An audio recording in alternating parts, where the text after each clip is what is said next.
takut salah gitu kan. Perlu kita juga ingin disayang orang, tapi siapa yang membulak-balik hati supaya orang sayang ke kita? Nah, kalau orang yang tidak begitu paham hati dibulak-balik oleh Allah, kita akan berusaha mencari simpati orang, kita berusaha agar orang lain suka, kita berusaha agar orang lain sayang. Beda dengan yang meyakini hati itu diketahui Allah dan dibulak-balik oleh Allah, kita lakukan saja apa yang paling disukai Allah, selebihnya terserah Allah. Karena yang terpenting bagi kita tuh bukan disayang orang, yang terpenting bagi kita disayang Allah. Nah, selebihnya Allah yang membulak-balik hati, ya. Ini lebih ringan hadirin. Karena kita sering terluka hati kita tuh ngarap-ngarap orang menghargai, ngarap-ngarap orang mengakui, ngarap-ngarap orang balas budi, ngarap-ngarap orang menyayangi kita. Gak bisa dipaksa. Cintai dong saya. Gimana? Gak ada sekelemeng sedikit pun. Saya mah netral sama kamu. Kamu jangan gitu, saya udah cinta setengah mati kepada, atau silahkan aja setengah lagi. Bismillahirrahmanirrahim. Allah lah penciptanya. Wa nahnu wa na'lamu ma tuwaswisu bihi nafsu. Allah tahu. Makanya innamal a'malu binniyat. Sesungguhnya amal itu tergantung dari niat. Kita harus latih terus. Allah tahu isi hati kita, Allah juga tahu isi hati saudara, Allah tahu isi hati Mike Tyson. Jauh memang. Allah tahu isi hati setiap orang. Tahu. Bagaimana mungkin Allah tidak tahu setiap hati ciptaan Allah, benar?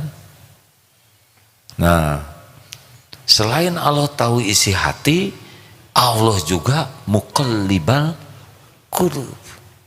Allah yang membulak-balik hati. Ini kalau kita sudah yakin ini lebih enak hadirin. Asli ya. Jadi kita tidak ribet dengan kenapa dia tidak menyukai saya. Kita tidak bisa maksa orang lain suka ke kita. Tapi kan saya sudah melakukan yang terbaik.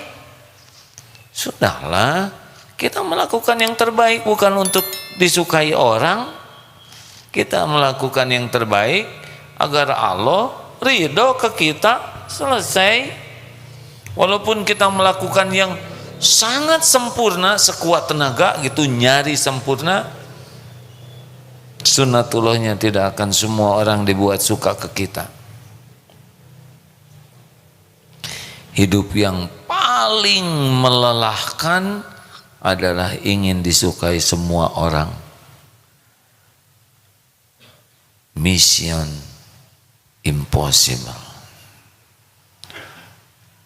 Dan kita tidak sibuk ingin dikagumi orang, disukai orang. Akan ada orang yang tidak suka ke kita, dan itu bukan urusan kita.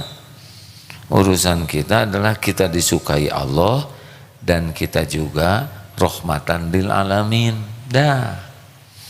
Jadi lebih simpel nih ya. Kalau kita sudah semakin tahu ini hati bahwa Allah menggenggam setiap hati, maka kalau kita ingin tenang, kita harus minta. Huwallazi anzalas sakinah fi qulubil mu'minin liyazdadu imanan ma'a imanihim. Dialah Allah yang menurunkan sakinah. Jadi kita kalau galau-galau, gelisah, Allah tahu kita gelisah tidak? Allah tahu kita gelisah. Kenapa kita gelisah? Karena dibikin gelisah oleh Allah, Kasep. Kenapa Allah naruh gelisah di hati kita? Karena kita nggak ingat ke Allah, karena kita berbuat maksiat. Allah menyaksikan lahir batin kita. Berpaling dari Allah, kasih alarm, galau. Berharap dari selain Allah, galau. Makanya yang jatuh cinta itu ke makhluk gitu, waduh itu pening. Apalagi jatuh cinta ke seseorang, terus yang dicintainya tidak jatuh, ya. Atau jatuhnya ke yang lain. Namanya cinta kurang jelas ya, awut-awutan. Makanya ibu-ibu, Bu, perlukah seorang istri ingin dicintai suaminya? Aslinya perlu mau ngomong, cuma takut salah gitu kan? Perlu. Kita juga ingin disayang orang, tapi siapa yang membulak-balik hati supaya orang sayang ke kita? Nah, kalau orang yang tidak begitu paham hati dibulak-balik oleh Allah, kita akan berusaha mencari simpati orang. Kita berusaha agar orang lain suka. Kita berusaha agar orang lain sayang. Beda dengan yang meyakini hati itu diketahui Allah dan dibulak-balik oleh Allah. Kita lakukan saja apa yang paling disukai Allah, selebihnya terserah Allah. Karena yang terpenting bagi kita tuh bukan disayang orang. Yang terpenting bagi kita disayang Allah. Nah, selebihnya Allah yang membulak-balik hati, ya. Ini lebih ringan hadirin. Karena kita sering terluka hati kita tuh ngarap-ngarap orang menghargai, ngarap-ngarap orang mengakui, ngarap-ngarap orang balas budi, ngarap-ngarap orang menyayangi kita. Gak bisa dipaksa. Cintai dong saya. Gimana? Gak ada sekelemeng sedikit pun. Saya mah netral sama kamu. Kamu jangan gitu, saya udah cinta setengah mati kepada, atau silahkan aja setengah lagi ya. Gak bisa, capek. Itu lihat ya, kisah-kisah orang yang mabuk kepayang. Tahu gimana kalau cinta sebelah tangan seperti ini? Ya minta ke Allah yang menanamkan supaya dicabut. Ya Allah, berat hati seperti ini. Engkau sudah tahu. Gimana caranya minta dicabut? Tobat. Karena siapa tahu semua itu ditanamkan oleh Allah karena mata tidak terjaga. Sering ngeliat terus. Emang tidak ada yang lihat tapi di kamar. Itu di kamar tidak pernah sendirian hadirin. Malaikat ikut lihat tidak yang kita lihat, ikut nyatet hadirin. Nggak usah begini, jangan dong ini urusan pribadi, nggak bisa. Allah sudah tahu persis ya. Surat apa? Ya'lamu kha'inatal ayun. Ghafir ayat 19. Ya Allah, semoga mudah hafal. Kemarin hafal, tapi pas mau disampaikan, maaf hadirin ya, kok nggak pinter kayak ustadz yang lain? Pengen, tapi udah lupa mah lupa weh. Atau gitu mah termasuk ustadz bodoh ya, baru tahu ya gitu hadirin. Saya sudah lama tahunya. Apa-apalah disebut bodoh. Yang penting mau belajar dan berusaha jadi lebih baik.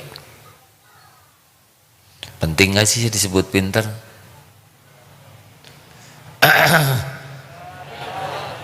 Penting tidak? Saya nggak boleh berharap dari makhluk, tapi kerasa gitu hadirinnya. Kalau saya nanya dia kurang jelas pisan ya. Penting tidak kita disebut pinter? nggak penting. Dah otak ini milik Allah, benar.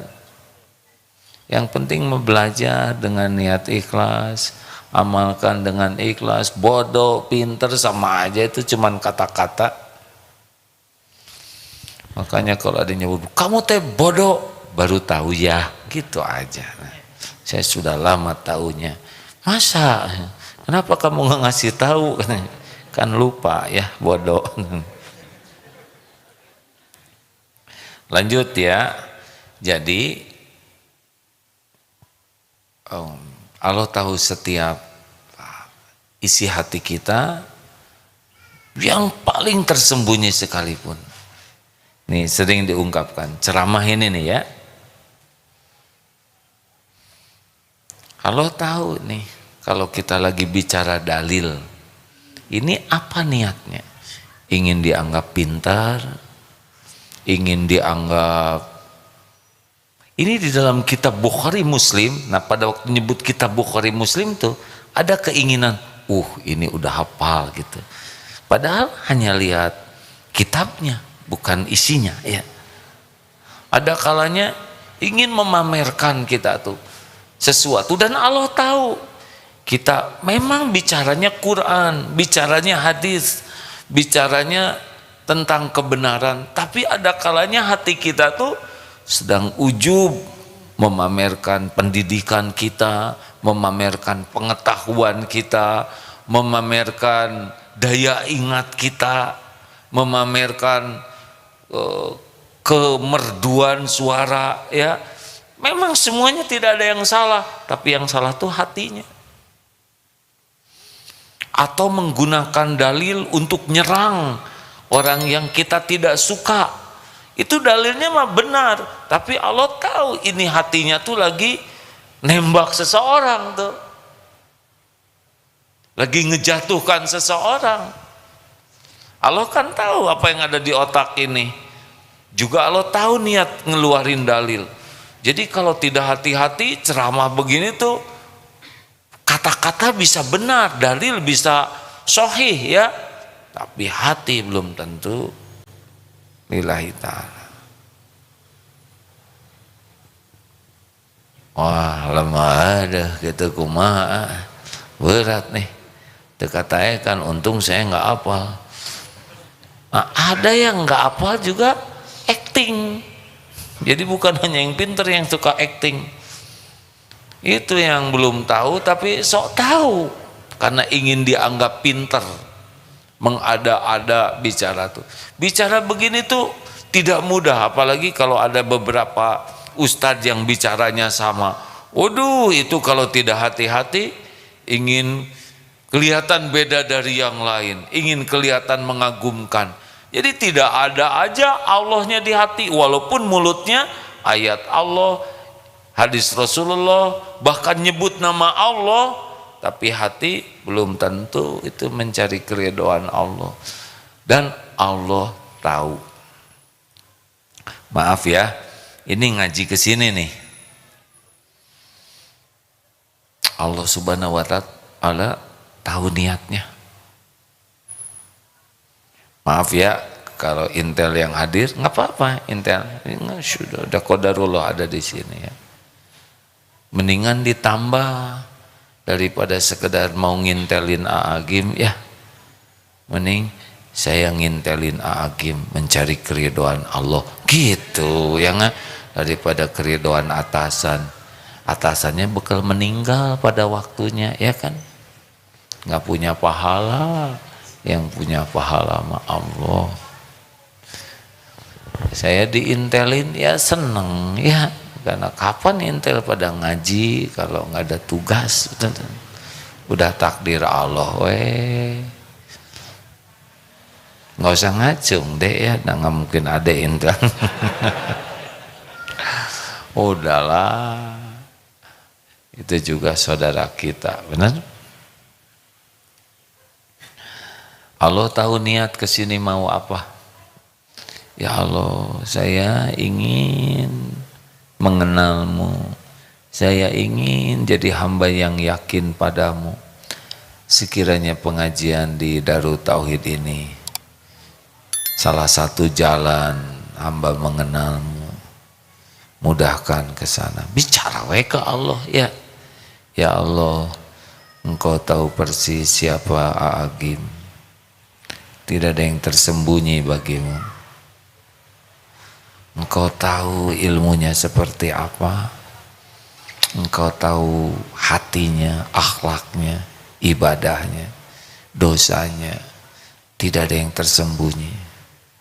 Sekiranya akan jadi bagian percikan ilmumu, tolong ya Allah, jaga makhluk yang bernama Aagim itu, supaya hatinya,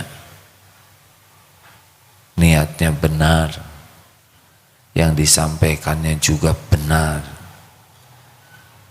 Lindungi ya Allah dari niat salah, ilmu yang salah.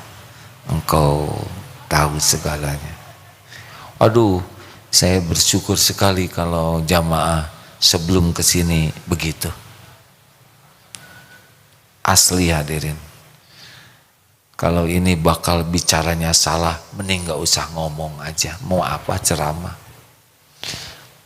Dengan doa jamaah dan pemirsa, mudah-mudahan oleh Allah yang maha mendengar, yang tadinya mau ujub, mau ria, mau apalah penyakit di sini, oleh Allah jadi batek ya. Yang bicaranya tadinya mau berlebihan, mau pamer, mau apa, jadi bicaranya mudah-mudahan lebih terjaga.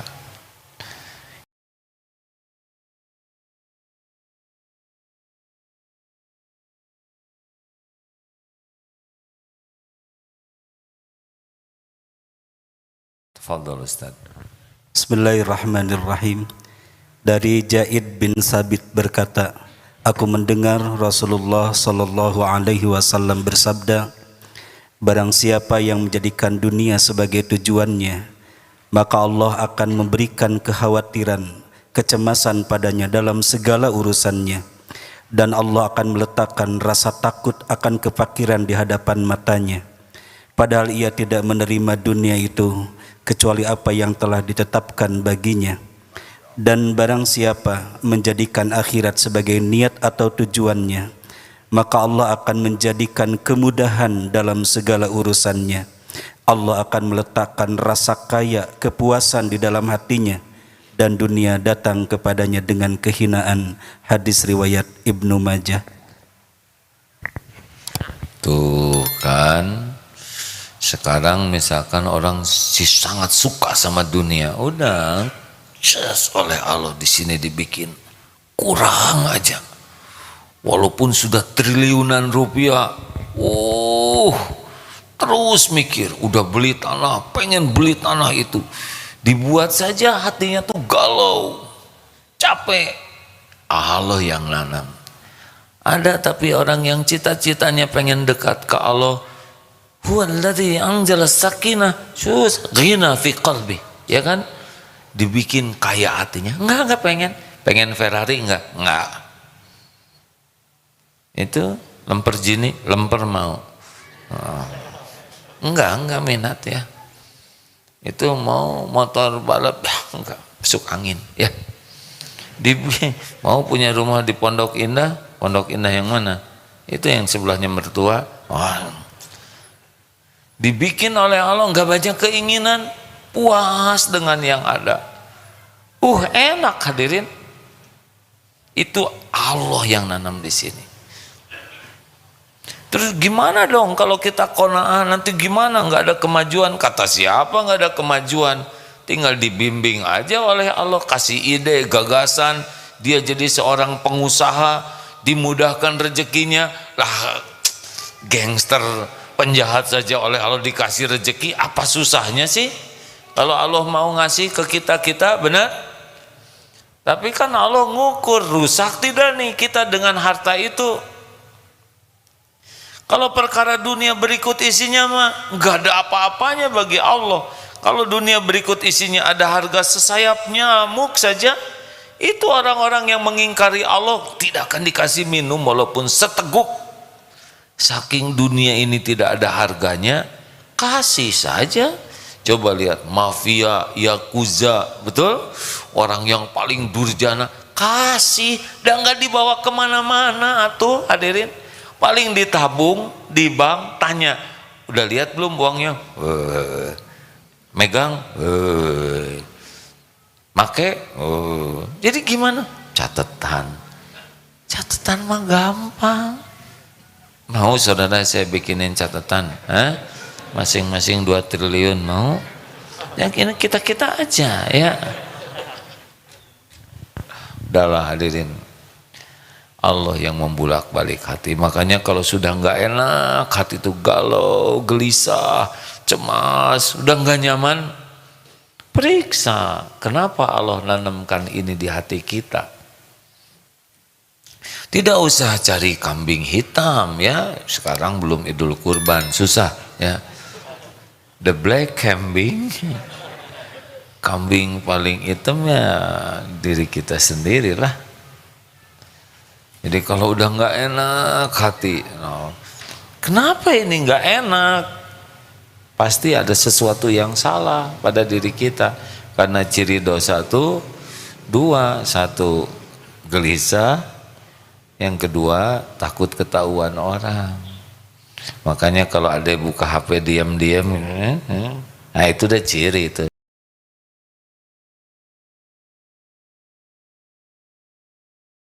Yang dilihatnya nggak benar ya. Nah rekan-rekan sekalian, jadi Allah tahu isi hati kita. Makanya kalau udah mulai nggak enak gitu hati, periksa aja apa nih.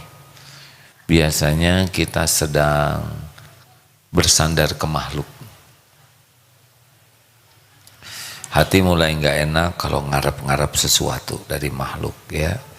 Ingin dipuji, ingin dihargai, ingin dikagumi, ingin dihormati, ingin diperlakukan spesial, ingin dibalas budi, ya pokoknya ingin dicintai, ingin disayangi. Kalau udah hati ini ngelengket sama manusia, udah nggak enak.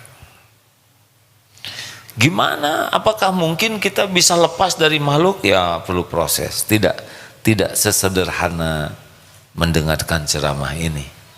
Tidak juga semudah ceramah ini, mah rada gampang ya.